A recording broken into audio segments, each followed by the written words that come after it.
हरि ओम तत्सत्। श्रीमते रामचंद्राय नमः।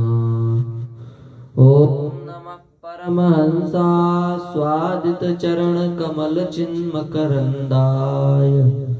भक्त जनमानस निवासाय श्री रामचंद्राय वागीशायस्य वदने श्रीलक्ष्मीर्यस्य च वक्षसि यस्यास्ते हृदये संवित् तं नृसिंहमहं भजे। विश्वसर्ग विसर्गादि नवलक्षणलक्षितं श्रीकृष्णाख्यं परं धाम जगद्धाम नमामि तत्। वाञ्छाकल्पतरुभ्यश्च कृपा सिन्धुभ्य एव च पतितानां पावनेभ्यो श्रीवैष्णवेभ्यो नमो नमः।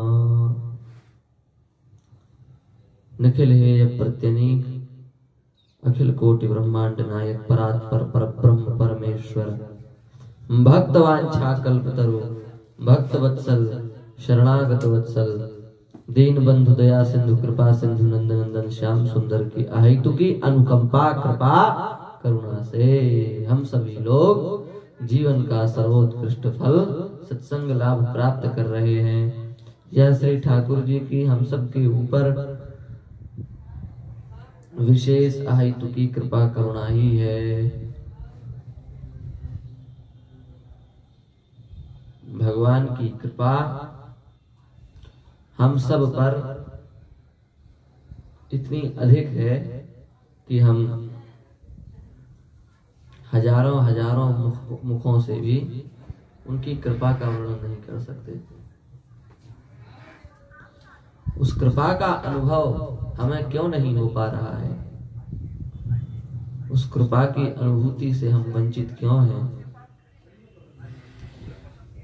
तो इसके उत्तर में यही आएगा कि हमारा अंतःकरण इतना वासना वासित हो चुका है, इतना दूषित हो चुका है कि उस अंतःकरण में उस कृपा का अनुभव नहीं हो पा रहा है। अंतःकरण को शुद्ध बनाने का उपाय है चिंतन शुद्ध होना। जब हमारा सतत चिंतन भगवान का ही होगा, हमारे चिंतन में भगवान की ही स्मृति आएगी, तब धीरे धीरे भगवान की स्मृति ही अंतःकरण को शुद्ध कर देगी।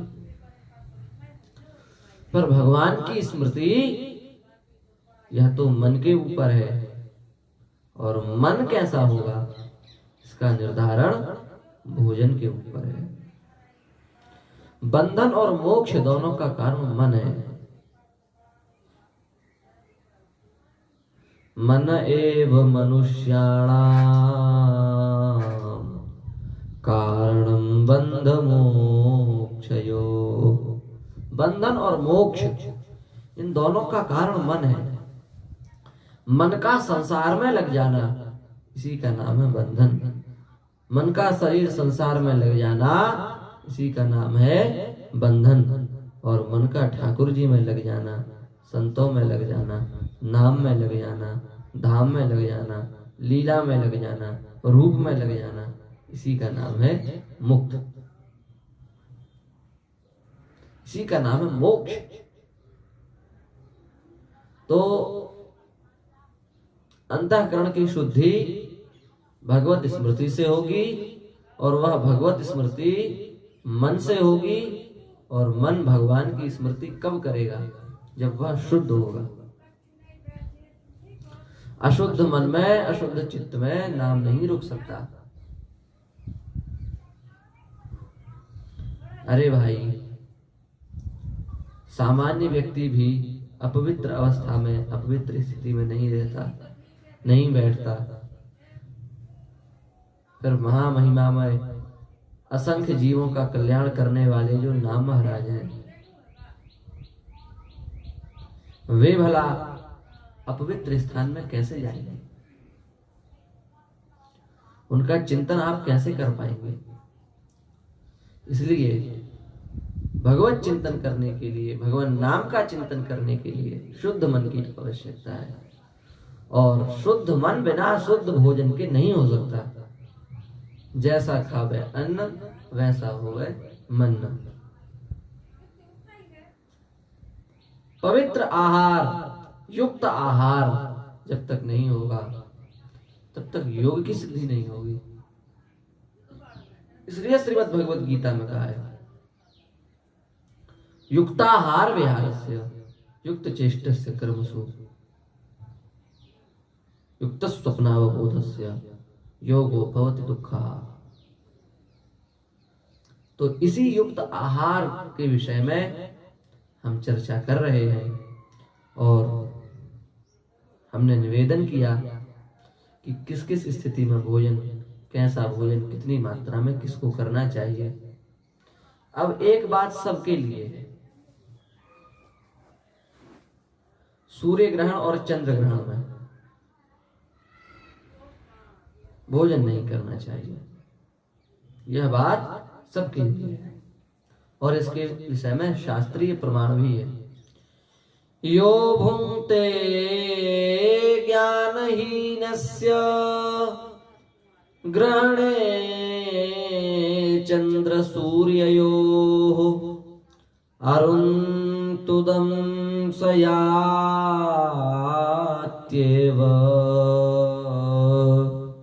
प्यन्नमानादमेव च ततो भवेन्मानवश्च प्युदरे रोगपीडितः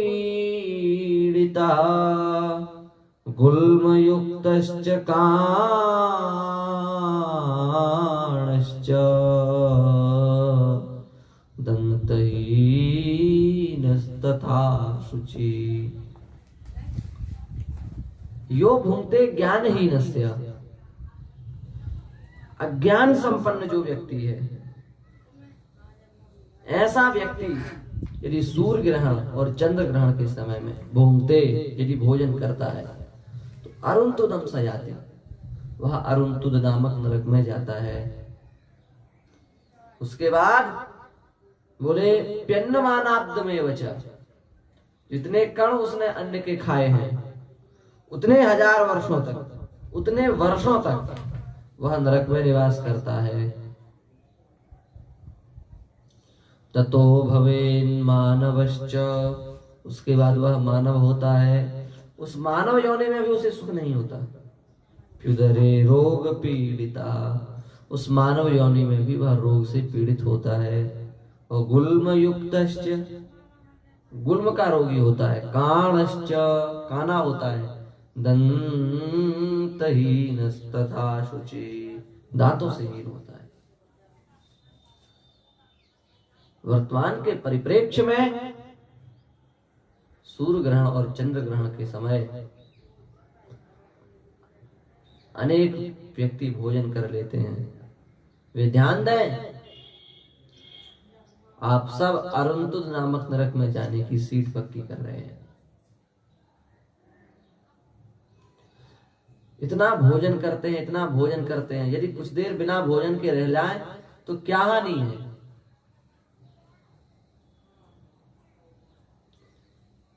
अपराध से तो बचेंगे, पाप से तो बचेंगे। ग्रहण के समय भोजन नहीं करना चाहिए। ग्रहण के समय जो विषाक्त प्रभाव है वो सारे संसार के ऊपर पड़ता है।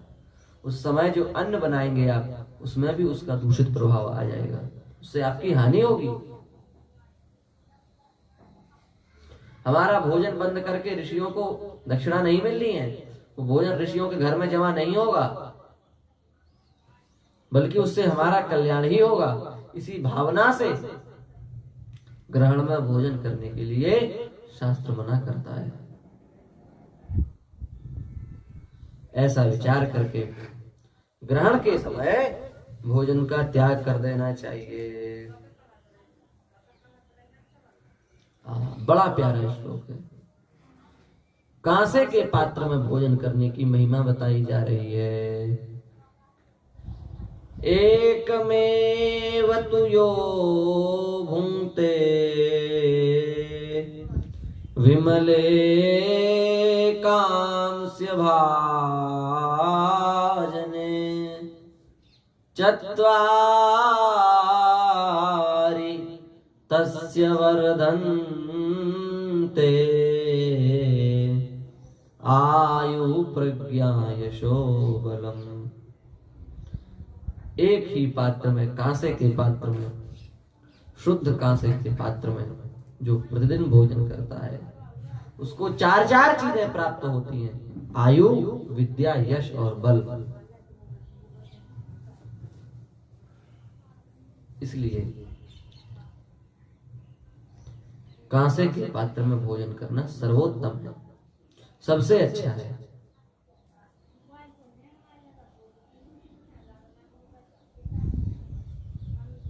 पर वर्तमान समय में सब लोग स्टील के बर्तनों का ही उपयोग कर रहे हैं, तो उन सब से निवेदन है कि वे कांसे के पात्र में भोजन करना प्रारंभ कर दें। एक बात और शास्त्र बड़ी अच्छी बता रहा है, बाएं हाथ से दुग्धाहार नहीं कर, दुग्ध नहीं लेना चाहिए, बाएं हाथ से दूध नहीं पीना चाहिए, वह मदिरा के समान अपवित्र माना गया। उसको पी करके चांद्रायण व्रत करने तक के शास्त्रों में विधान है। वाम हस्ते न यो भुंक्ते पयः पिबति वा द्विजः सुरापानेन तत्तुल्यं मनुस्वायं भुवो ब्रवीत्। बाएं हाथ से ना तो भोजन करे और ना बाएं हाथ से दुग्धाहार करे। बाएं हाथ अशुद्ध है, अपवित्र है, अस्पृश्य का स्पर्श करता है बाएं हाथ। इसलिए शास्त्रीय दृष्टि से बाएं हाथ से भोजन और बाएं हाथ से दुग्ध नहीं लेना चाहिए। अब एक और बात, अन्न जो है वह भगवान का प्रसाद, भगवान को निवेदित करके ही ग्रहण करना चाहिए, क्योंकि श्री गोस्वामी तुलसीदास जी महाराज कह रहे हैं भगवान कहाँ रहते हैं, किनके हृदय में रहते हैं। बोले तुम ही निवेदित भोजन करही प्रभु प्रसाद पट भूषण धरही। तुम ही निवेदित भोजन करही प्रभु प्रसाद पट भूषण धरही। जो भगवान को निवेदित करके भोजन करते हैं उन्हीं के हृदय में भगवान निवास करते हैं। इसलिए प्रसाद की बहुत महिमा है। भगवान को अर्पित करके भोजन ग्रहण करना चाहिए और भोजन देख करके प्रसन्न हो जाए, उसकी प्रशंसा करे। दृष्ट्वा हर्षेत प्रसीदेच्च प्रतिनंदेच्च सर्वसा, उसका अभिवादन करे। हम लोगों में से कई लोग भोजन थोड़ा अच्छा ना हो तो उसकी निंदा कर देते हैं, भोजन छोड़ देते हैं। ये बड़ा भारी पाप है। ऐसे व्यक्ति अगले जन्म में भूख से पीड़ित होते हैं, भोजन नहीं मिलता उनको, भूखे मरते हैं, अथवा भूकंप आता हो धरती में समा जाते हैं।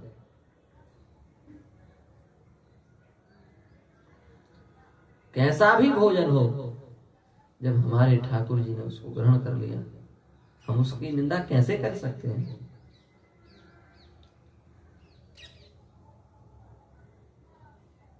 वह तो अमृत स्वरूप हो गया। अन्नम ब्रह्म रसो विष्णु भोक्ता देवो महेश्वरा एवं ज्ञात्वा तु यो भुंक्ते स्वर्ण दोषैर्न लिप्यते। अन्न ही ब्रह्मा है, रस विष्णु है, भोजन करने वाले इसके भगवान शिव हैं। ऐसा विचार करके जो भोजन करता है वह अन्न के दोष से लिप्त नहीं होता।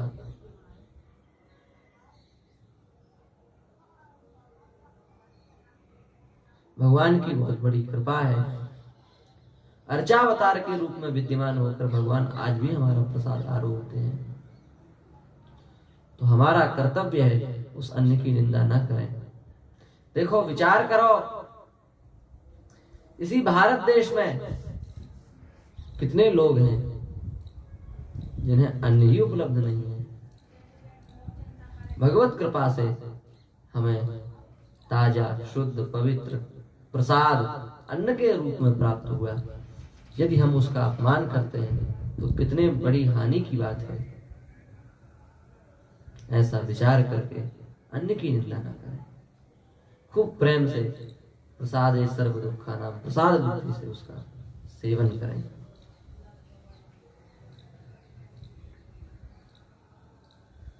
आप इतिहास उठाइए, संतों ने प्रसाद भगवान को चढ़ाने के बाद में विष चढ़ा करके दिया गया, आप प्रसाद है, लो, ले लिया। फिर तो हमें अन्न की उपलब्धि हो रही है, हमें उसकी निंदा नहीं करनी चाहिए।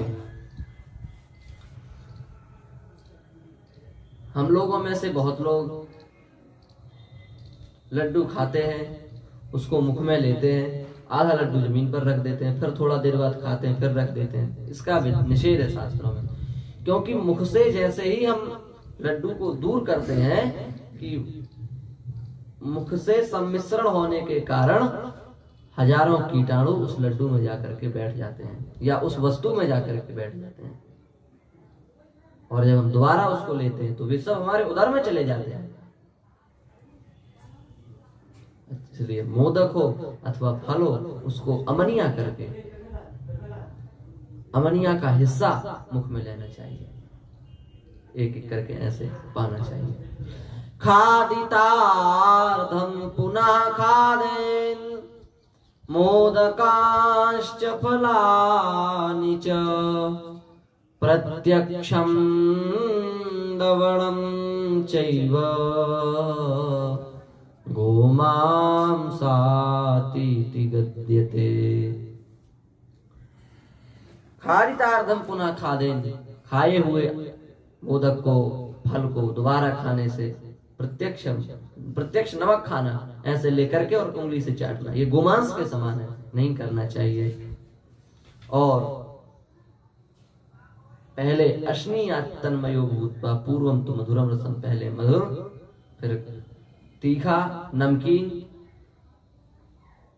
फिर खट्टा, फिर कड़वा, फिर तिक्त, और फिर मधुर रस अंत में लेना चाहिए। देखो, एक और बहुत अच्छी बात बताई जा रही है, ज्यादा भोजन नहीं करना चाहिए। अनारोग्यम अनायुष्यम मस्वर्ग्यम चाति भोजन अपुण्यम लोक यदविष्टम तस्मात् तत्परिवर्जयेत्। ज्यादा भोजन करने वाले का आरोग्य नष्ट हो जाता है, स्वास्थ्य नष्ट हो जाता है, वह बीमार रहता है, भोजन पचता नहीं है, स्वस्थ कहां से रहे। और अनायुष्यम, आयु का भी नाश होता है, क्योंकि अधिक भोजन करने वाले के भोजन को पचाने में अधिक शक्ति खर्च होगी, तो अनायुष्य तो होगा ही। और अस्वर्गम, ये स्वर्ग की प्राप्ति कराने वाला मार्ग नहीं है, ये तो नरक की ओर ले जाएगा। और अपुण्यम, पुण्य की भी प्राप्ति कराने वाला नहीं है, और लोक में निंदा भी होती है अधिक खाने वाले की। इन दोषों का विचार करके अधिक भोजन का परित्याग कर देना चाहिए। और सबसे बड़ी बात यह है, जो हमने पहले भी निवेदन किया, कि आलस्य, प्रमाद, ये सबसे बड़े शत्रु हैं, और अधिक भोजन करने वाले में निश्चित रूप से विद्यमान रहेंगे। ऐसा विचार करके भोजन नहीं करना चाहिए, अधिक भोजन नहीं करना चाहिए। 6 बातें प्राप्त होती हैं कम भोजन करने से। कौन कौन सी, आप ध्यान दें। गुणाश्च क्षणमित भुंक्ते भजन्ते, आरोग्यमायुष्य बलम सुखम च, अनाबिलम चास्य भवत्यपत्योपत्यम, न चैनमाद्यो न इति क्षिपन्ति।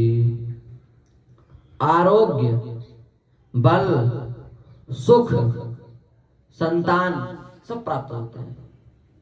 आरोग्य की प्राप्ति होती है, आयुष्य की प्राप्ति होती है, बल की प्राप्ति होती है, सुख की प्राप्ति होती है और सुंदर संतान की प्राप्ति होती है। और यह अधिक भोजन करने वाला है, ऐसे संसार में जो अपकीर्ति होती है उस अपकीर्ति का भी नाश हो जाता है।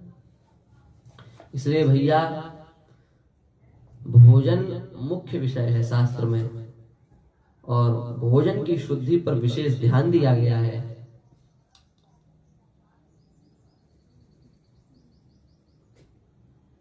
बहुत बड़ा प्रकरण है, पर संक्षेप में आवश्यकता के अनुसार हमने आपको बताया। आप जब भोजन करने आए तो अपने 5 इंद्रियों को, दोनों हाथ, दोनों पैर और मुख को धो करके पवित्र आसन पर बैठें। आसन पर बैठने के बाद में जब आपके सामने भोजन की थाली आवे उसको बड़े प्रेम से प्रणाम करें, भगवान का स्मरण करें और अमृतोपस्तरणमस्य स्वाहा ऐसा कह करके एक आचमन करें और आचमन करके प्रेम से भोजन पाएं।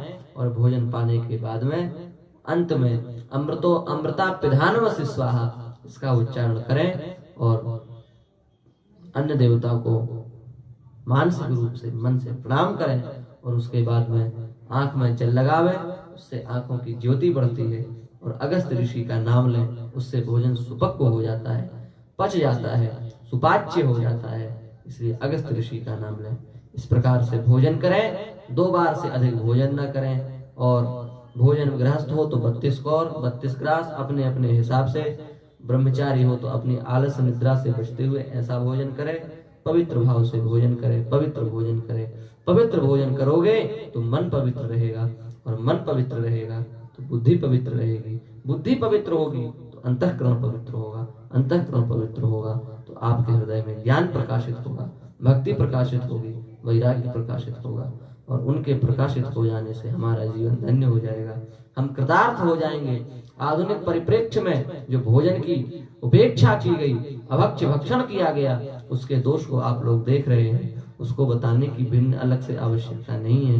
तो आप शास्त्रीय विधि से, शास्त्रीय नियमों के अनुसार संक्षेप में जो विधियां बताएंगी उनका पालन करते हुए भोजन करें। इसी में हम सबका कल्याण है, इसी में धर्म की रक्षा होगी। श्री वृंदावन बिहारी लाल की जय, राधा रानी की जय, श्री यमुना महारानी की जय, सब संतन की जय, सब भक्तन की जय। जय जय श्री सीताराम, जय जय श्री राधे श्याम। ओम नमः पार्वती पतये, हर हर हर महादेव।